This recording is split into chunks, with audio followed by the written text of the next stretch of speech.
Hello, I'm Dr. Lisa Belisle, and you are listening to or watching Radio Maine.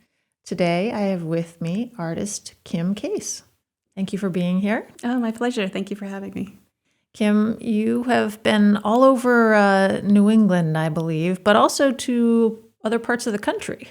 You spent some time out on the West Coast, and you're back here now. Why Maine? Maine is the best. We had, my husband went to College of the Atlantic, and that was kind of our anchor. Also, my parents happened to live in Cape Elizabeth, so that brought us north to spend some time with them. But you originally grew up away from the coast. You now live in Cape Elizabeth near the coast, but you originally grew up in the mountains. That's right. New Hampshire, central New Hampshire, Moultonborough, Center Harbor, Sandwich area. Do you miss the mountains?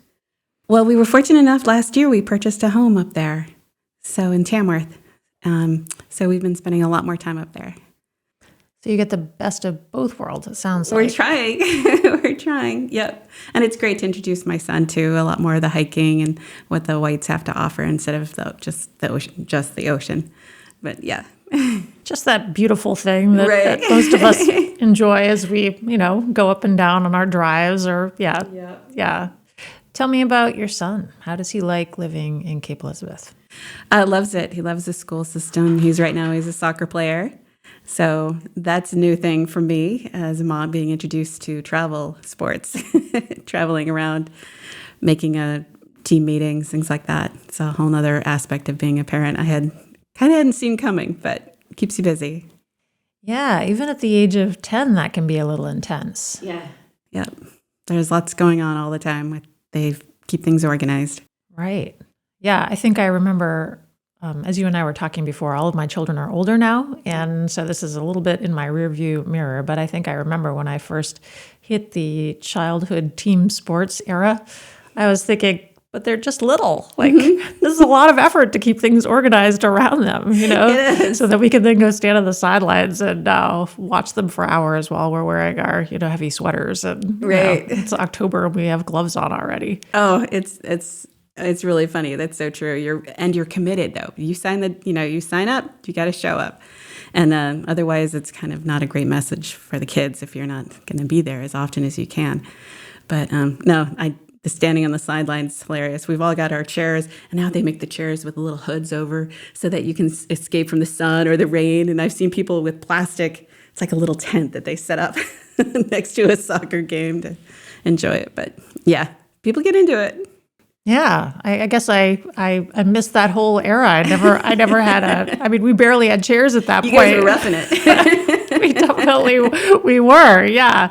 It would have been really nice to have something to hold the rain off instead of just an umbrella. And yeah. So how do you balance the full-time parenting, being an artist? How do you balance that? Oh man. It was a lot tougher pre-pandemic when my husband was traveling. And then I really needed to be a stay-at-home mom and stay and paint while he was in school. Pandemic came, then it shifted and became something different with his having to do remote learning. We chose to be remote learners. And so that was essentially you're given instruction in the morning, and then it's up to you as a parent to make sure that the actual schooling happens. So I learned a lot of math. I learned the new way to learn math, which I had no idea they were teaching. And things shifted. I have a studio at the house, a small, used to be a pool house. My husband transformed it into a little studio space. And I couldn't really work out there anymore because I needed to be inside watching what was happening before things would get out of hand. Otherwise, things would get really off track. So we created a schoolroom out of my studio, and one half was where my son worked, and the other half is where I worked. And that shifted again things too for me because I normally work in oil paints, which is what this one is in. And I had to switch that up and become, I didn't want him breathing the same fumes that I've kind of said, okay, I'm doing this. I had an air purifier in the room, but even so, when you come in, you can smell it's an artist's space. There's chemicals in the air. So I switched to acrylics, which are much more mild. You still don't want to eat them, but they don't have the same kind of level of fumes. And with that, I had to try something else because I found I wasn't able to paint the same subject matter as I do in oils. It just wasn't coming easily. I was fighting the materials too much. Acrylics dry much faster. You have to work quicker. So that I'd always been interested in doing some abstracts, and that led to a different series down the line as I adapted or tried to adapt to the times. Now he's back in school, and I can begin oil painting again. That's really interesting because those of us who don't spend time painting wouldn't necessarily think that difference between the drying time of a paint would make would challenge you in ways that you're describing. Yeah. So oil painting like this one has multiple layers. There's the sketch underneath. There's the, they call it a grisaille, which is a tonal painting underneath. And then you're adding layers to create different layers of, or different effects of luminosity. So where I want to keep things bright, I don't have so much underpainting underneath. I keep, whereas over here, I might have laid on the underpainting a lot thicker. With the acrylics, the paint doesn't have the same. Acrylics actually can be much. They're more opaque. I'm going to get myself into trouble here because I'm no expert on them, but they're much more opaque. So what you lay down is what you get. And I had a really hard time kind of picturing how that would work where I'm so used to the multiple layers. And I would try to work with doing that, but then the paints would dry and much more quickly before I had a chance to, work in the extra layer that I was going to do somewhere. It was a fight. So I was like, this isn't going to work. I need to rethink this. How am I going to work with these? People do it all the time, but I wasn't able to make it work smoothly. So looking at this piece that you did, I can see now that you're describing this. Sorry, Kevin. I'm going to give him time to cut that out of the. Looking at this piece that you did, I can see the different kind of almost the dappling of light underneath the trees and the different gradations of tone that you're describing on the tree trunks. And I can see that would be challenging if you had in your mind how you were going to set that up and then were trying to use a completely different type of paint to make that happen. Yeah. When you are when you're an artist and you have essentially, for me, creating art is you have an image, a vision of what you want to communicate. And the longer you work at it and become more familiar with your tools, the more quickly you can communicate what you're trying to get to. And the more successful a communicator you can become. But if you're trying different materials, you have to have a lot of respect for that new material and take into account, you need to learn it. I used to be a photographer. That's how I first started out in art. And every time I had a new camera, I couldn't just assume that I could show up at a gig with the new camera and expect it to work for me. I had to really study it, learn it, understand its quirks. Otherwise, everything would come out a mess. You have to have respect for your tools. And so when I decided to become an oil painter, I really had to learn that process, learn those tools. And then again, when I started doing acrylics, I had to dig right in and learn something brand new. Which, of course, wasn't really anticipated. It wasn't planned at all. No, not for anybody, I don't think. Yeah. Did you take any lessons away from the acrylics that you are now using as you come back to oils? A deep appreciation for those who use acrylics regularly. And I miss some of the freedom of it. It's paint and water. It's a lot like simple watercolors. And you don't generally have to do so much underpainting, but yeah, I have definite appreciation for those who can work with it easily. Talk to me about the subject matter in this piece right here. So this is right below the White Mountains. This is probably Mount Passaconaway, Shikarawa. It's probably off this way. This is a hillside farm that I drive by on my way to a cottage that my husband and I have up in Tamworth. And I've just always loved it. My grandfather grew up coming to this area as a little boy from Philadelphia. And one of his mentors in college was the man who lived at this farm. And so there's a little connection there. Actually, I've never been in the farm. It's owned, of course, by some of their family now. But it just has a special spot in my heart for that family connection and being able to drive by the Whites, which I love so much. Yeah. So when you're describing which mountain this might be, it's interesting to me because for me it's like when we go out on Casco Bay. For some people, all the islands look the same. Yes. But for us, of course, and I know that you live near Casco Bay also, one island is not the same as another island. It's not the same as another island. When you look at this mountain and this painting, does it make you think of the hikes that you either take now with your son and your husband or that you used to take before? Oh, sure. Yeah. I took some liberal, what's the word? Liberal. Oh my goodness. Thank you. I took some liberties with the mountains. So I'm not sure that anybody would come along and recognize them, but for me, it has a definite recognition value. And yes, absolutely. Driving through it, the first time we see Shikarawa coming from Maine, there's a contest in the car to see who sees it first. And then we make a big shout out, like Shikarawa as we comes, and you kind of win 5 points. So did you happen to have any sadness when the face fell off the old man in the mountain? Right. Yeah, that was, I was living in Oregon at the time, Portland, Oregon. I was living in the other Portland.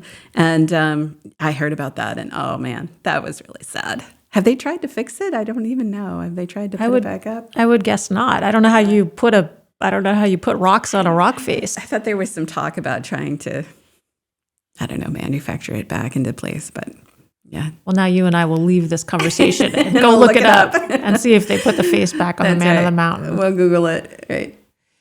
I think that when I look at this, it's the swing that really speaks to me. Oh yeah.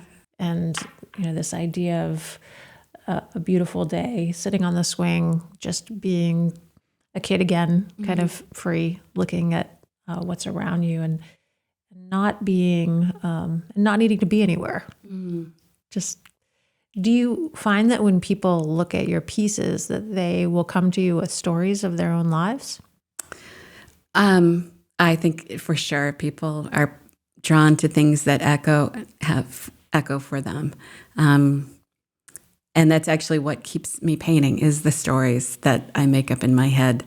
I studied journalism at school, and which took me into photojournalism. But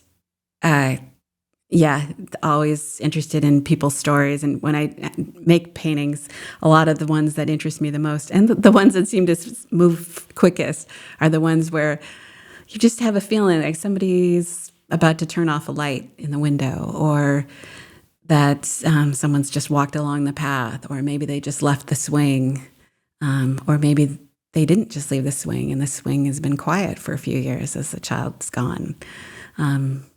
So yeah, I'm full of stories like that. I think of things as they go, and they kind of keep me engaged in the painting, because painting is such a, especially in oils, and paintings this size can be such a long process that you come up with all sorts of things that keep you engaged and in the piece.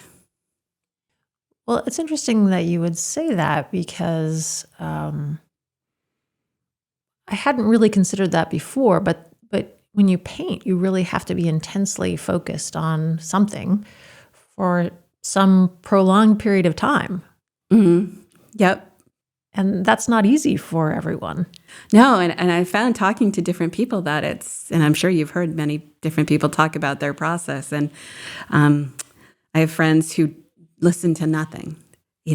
I've talked to people who watch TV while they work, which I can't imagine because I'm too busy making up a story with my own painting. I can't involve that. I listen to music generally to keep me going. Sometimes a book on tape if it's getting really dry and nothing is and then I actually know that painting isn't going to be very good because I'm distracted and want to be distracted from it. So then it's like, that's funny. I just realized that right now. That's a really interesting point. I really just realized that if I'm listening to a book on tape or wanting a story as I'm working, the painting probably isn't one that I'm that engaged in. And I'm probably better off just letting it go until I find one that I'm just happy working on for itself. So the next time you're at an opening and somebody wants to talk to you about your painting, I hope they don't ask you, was this one that you were listening to a book on tape during? That's right. Then I'm in trouble. That's right. Well, and of course, there's no hard and fast rules. I'm sure there's flexibility within that, but yeah, generally. So when did you realize, I guess, when you were growing up in New Hampshire, that you were attracted to journalism, the visual arts, that you wanted to actually make a life of this?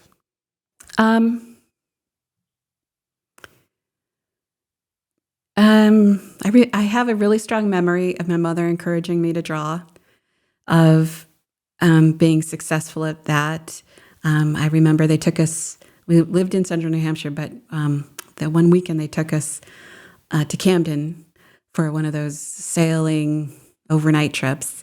And I was drawing as fast as I could, all the sailboats I was seeing and all the sailors doing work. And one of the crew of the sailboat that we were on wanted to buy some of my drawings.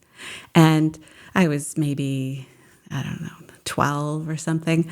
And I had no idea that people actually could sell their work, or, if you weren't Monet, or, it just kind of clicked from there that this was something that, maybe there's something here I need to take a closer look at. When you worked as a journalist and then also as a photographer, you did a lot of commercial work and you did a little bit of wedding photography, I believe. Yes, very much. Yeah, I was a wedding photographer for 5 or 6 years. I had a studio in Newbury Street in Boston, and I loved it. It was a ton of fun. I got to travel quite a bit, met amazing people,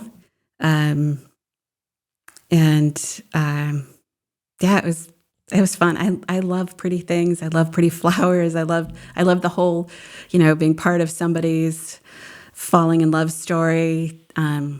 Back then, we see it everywhere now, but back then there were very few photographers who were doing photojournalism, applying that to their work.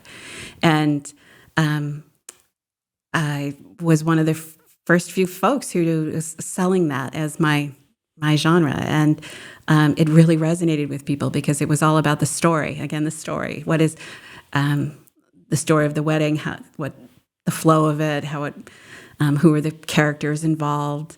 And then at the end, I would create this book that would be this beautiful, magical book of the photographs of them looking their absolute most amazing, with all the people that they loved most in the world. I mean, who wouldn't want to be part of that, right? It was just astounding. And then to be paid really well to do it and get to travel to gorgeous places. And I got to know the Cape Cod really well. So, yeah, I loved it. Eventually, when I got married, it became a really hard challenge. And it takes a ton of energy to show up and be your best and have all your equipment working perfectly. And at some point, I realized I'd had enough of that kind of life and was ready for something new. So eventually I went into art and publishing from there. So tell me about that epic of your life, I guess, the magazine piece and how you applied your skills in that setting. So there was a transition point between being a wedding photographer. I was living in Portsmouth, wasn't sure quite what was next. I knew I loved art. I knew I loved photography. And I had a vision of opening a photography gallery where most of the work would be photographs. Unfortunately, my timing was really bad, and we had that tech bubble that burst, and the market was really struggling. But I found I wasn't able to sell all the photography of all my friends' work that I was hoping to move along, and my own work as a photographer wasn't selling so much, but art was selling, paintings and drawings. People were still investing in that. So that the gallery I had was called the Case Gallery on Market Street in Portsmouth, had lots of art. And that was my first real toe dip into the art business, the art world again. So I plugged away at that for about almost 2 years. But I was not a retail person. It just was, that takes a certain kind of mindset, and that was just not me.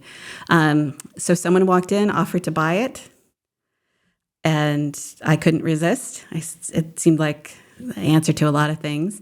And then almost within the same week, someone introduced me to the new publisher at Accent Magazine in New Hampshire, in Portsmouth, New Hampshire. And she was looking for someone to take over running her magazine as editor. And it started as a relationship and a conversation. I thought maybe I would just come in and help her on some, I don't know, the creative side. But she liked what I had to offer, and she liked that I had a lot of contacts in the community. And I had a lot of energy and was really interested in working with it and exploring this new field for me. And she said, "You want to run this thing?" And I said, "Let's do it." And so we started off, and I had a blast. It was really, it was great people. It was a lot of getting to know the entire state of New Hampshire, getting to know the seacoast.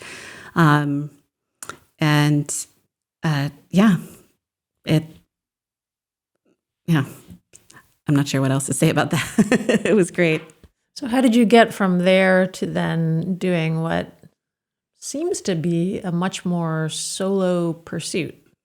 That was a more practical experience. When we moved up to New Hampshire, when we moved up to Cape Elizabeth, we went primarily to be closer to my parents, who were having major health problems.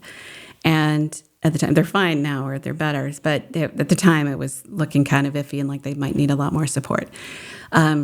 So when we moved into Cape, I thought I would continue in publishing in some form, but my husband's career at that point was really taking off and requiring a lot of travel. He works for a software company out of California, and he had been amazing and had built for me many studios. He had built for me the gallery.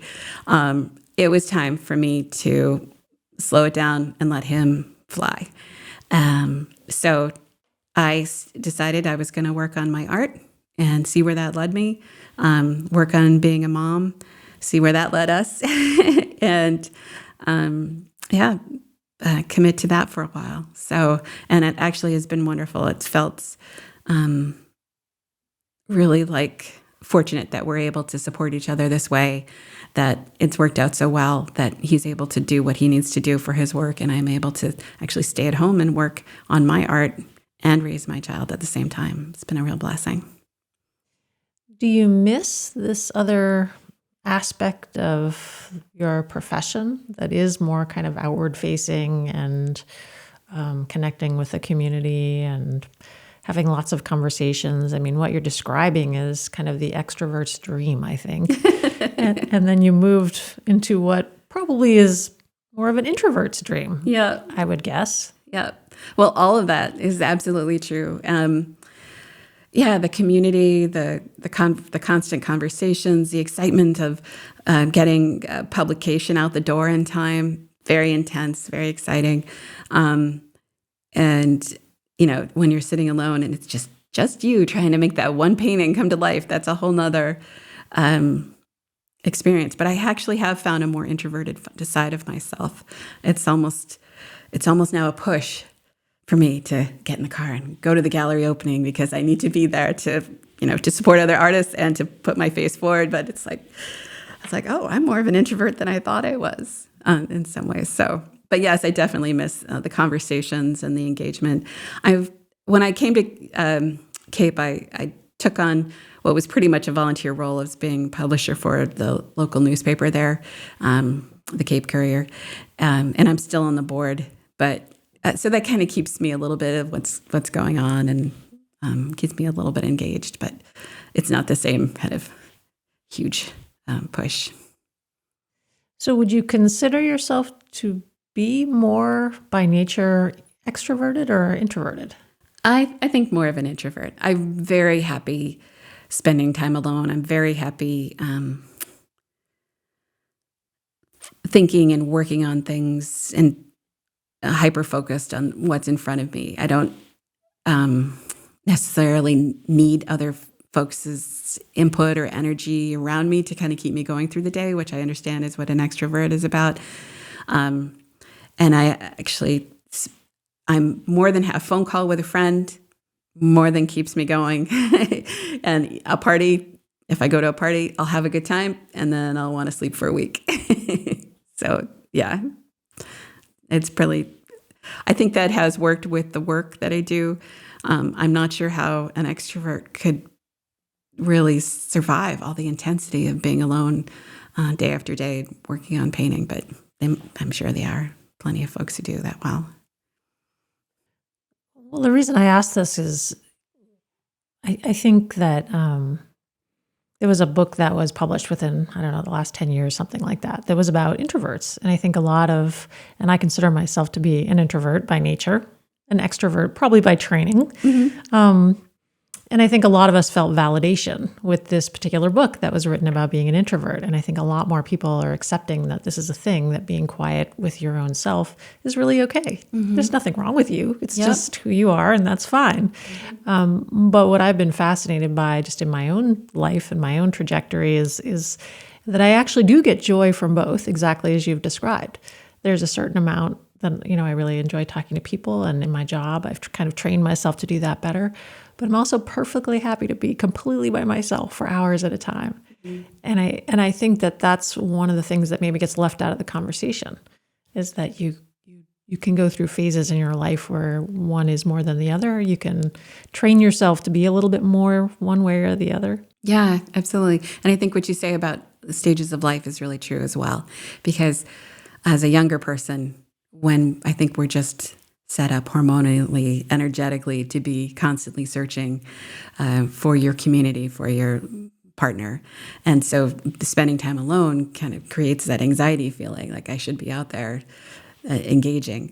But as we got older and those things become more settled, those questions become answered, I think who we really are as people emerges more. It's my guess, with maturity. Very well said. Yeah. Well, and I do think that that's something that many people struggle with over time, right? Is who we actually, what's the core and elemental nature of ourselves? Mm. And is it something that we had when we were younger and somehow kind of paint over and then have to sand away to get back to when we're older? Mm-hmm. Is it kind of pieces of a puzzle that start to fit together in some way? Mm-hmm. So I enjoy talking with people who have gone through a process like you have, because you obviously started when you were 12 with this sense that, okay, I like this draws me in, and also other people value it. Mm-hmm. And then you've kind of had a curving path that's led you back to that 12-year-old self. Yeah, it's amazing how many artists I've talked to and met who almost all of them have some point early on where they had an aha moment, and it's not just artists, right? It's many people who kind of oh yeah, they kind of had this little window into what calls to them down the road.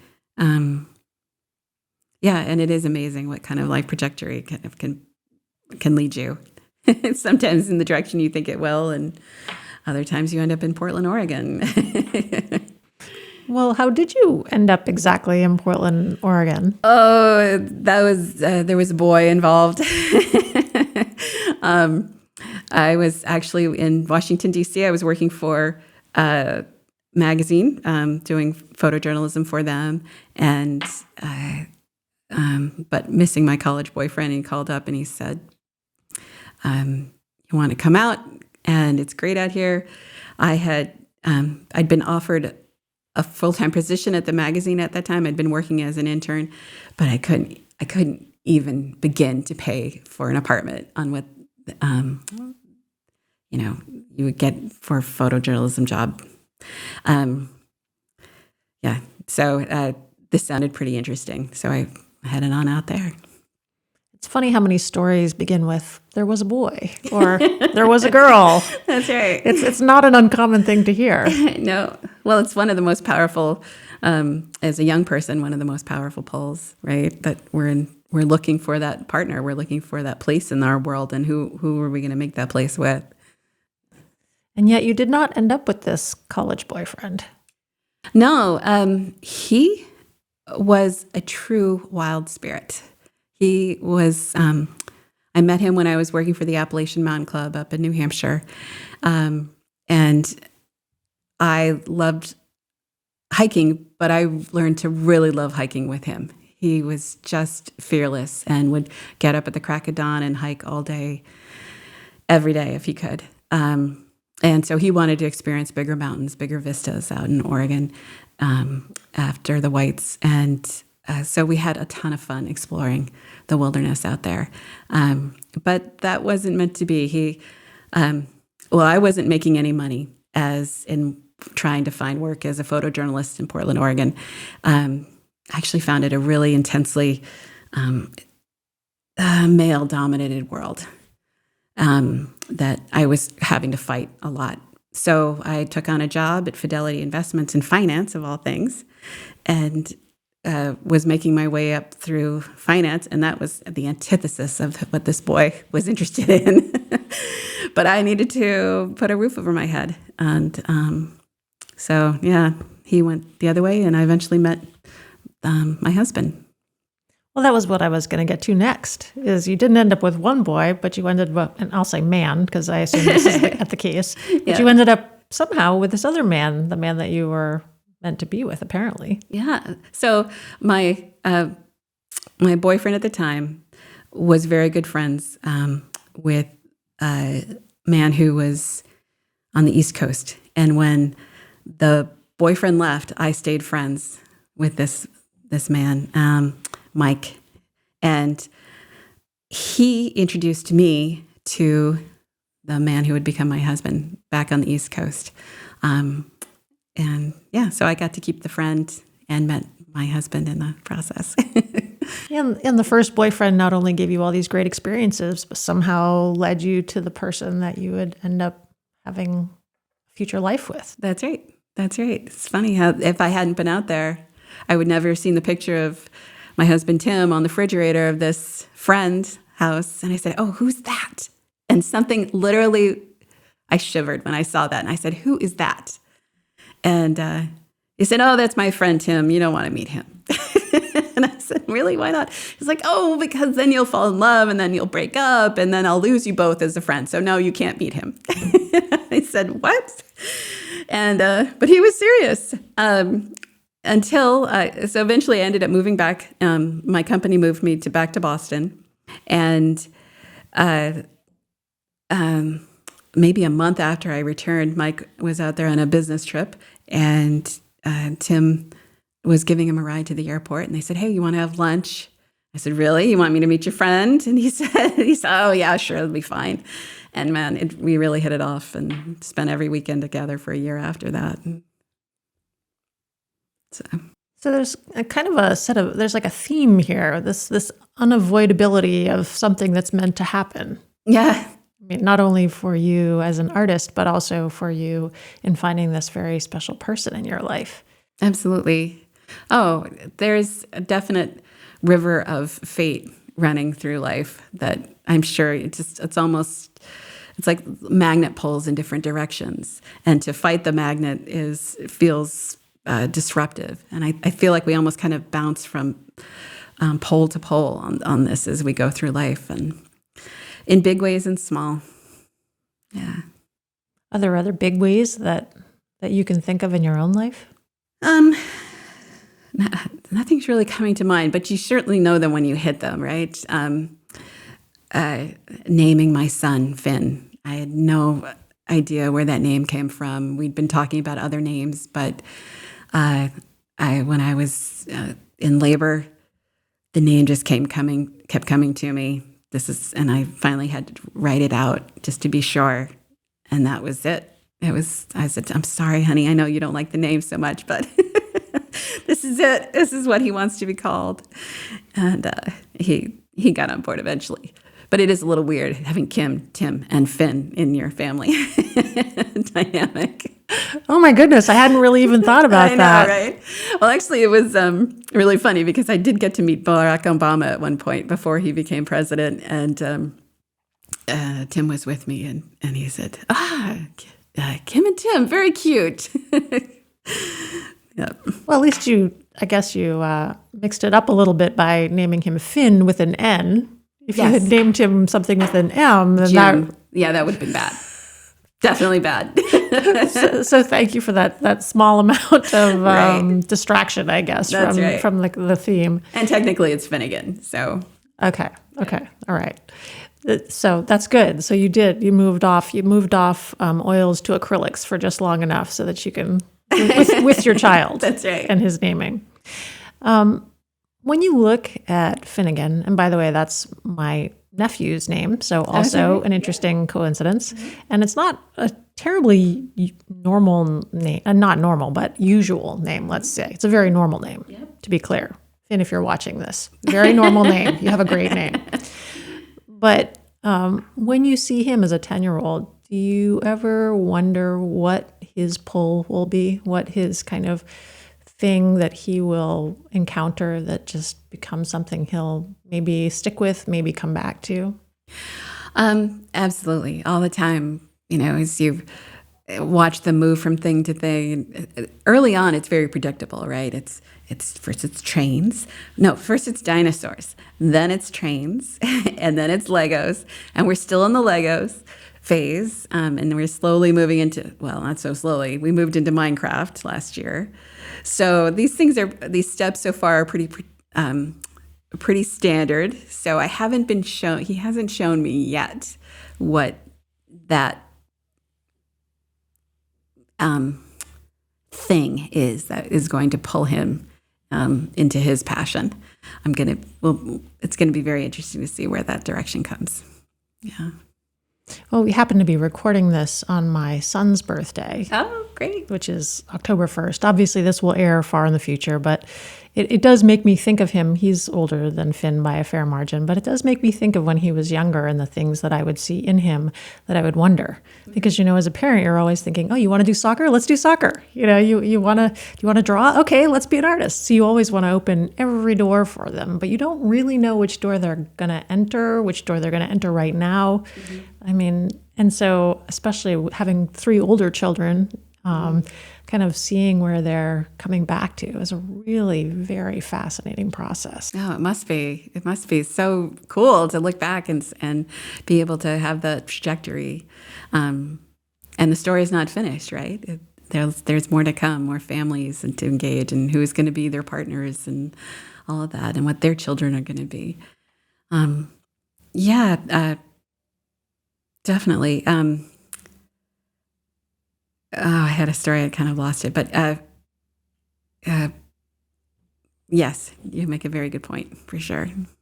Oh, I wish I could grab that story and pull it out of you, because I'm sure it's such a good one.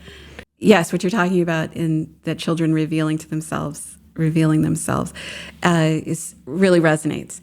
And Also, one of the things I'm learning at 10 years into the process is not to over encourage. That he'll show a little interest in something. And I used to be like, here are 5 new Lego sets of that kind of thing that you're now interested in. Or you're interested in that kind of math. Well, let's do that all night long. And what I'm discovering is that if I create a little bit of resistance to that, it becomes, or if I let the resistance to learning that's already there just be, he will walk through the door and enjoy that process so much more than if I presented it to him and gave him what I can already see he will get to. But if he discovers that himself, so much the better. Yeah. That even thinking about that as a child, my dad was very indifferent to my art, and my mom was slightly encouraging, but they sure didn't make it easy for me when it came to choosing a college.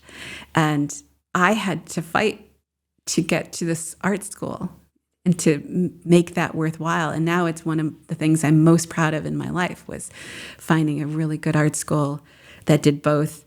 I attended the museum school in Boston with their joint program with Tufts University, and finding something that both satisfied my parents' desire for me to have a liberal arts degree and got me into art school where I really wanted to be and knew that I would be most at home. That, even to this day, is a source of pride, because they sure weren't putting up with it before. So note to all parents, try not to make things too easy for your children, because it's not going to get you what you think it's going to get you. And this comes from Kim Case. That's right. The professional. The professional. The pro exactly. in parenting. Yes. With a 10-year-old.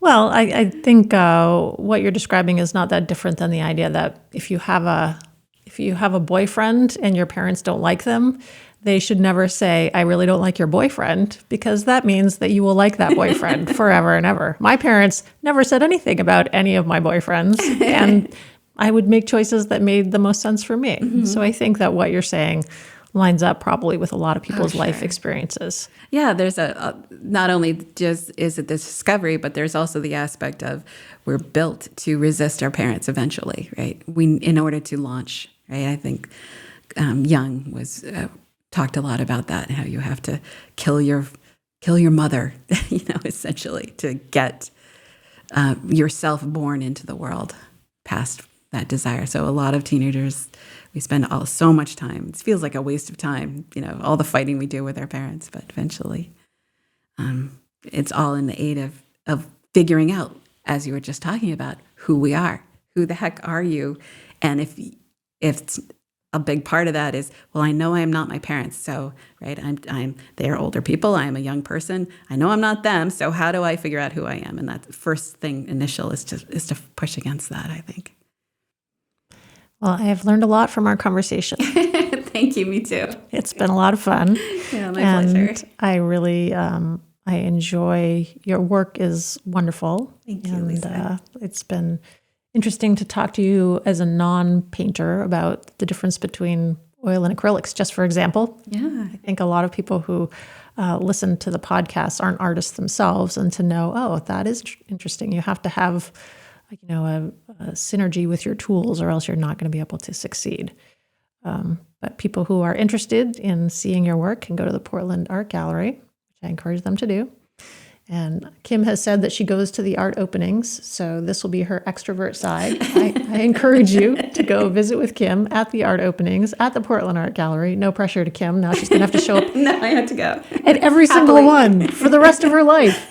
But that is where you will see artist Kim Case is at the Portland Art Gallery, either in her painting form or her human form. I encourage you to spend some time getting to know her. Either way, she is delightful. It's been my pleasure to talk with you today. Oh, mine too. Thank you, Lisa.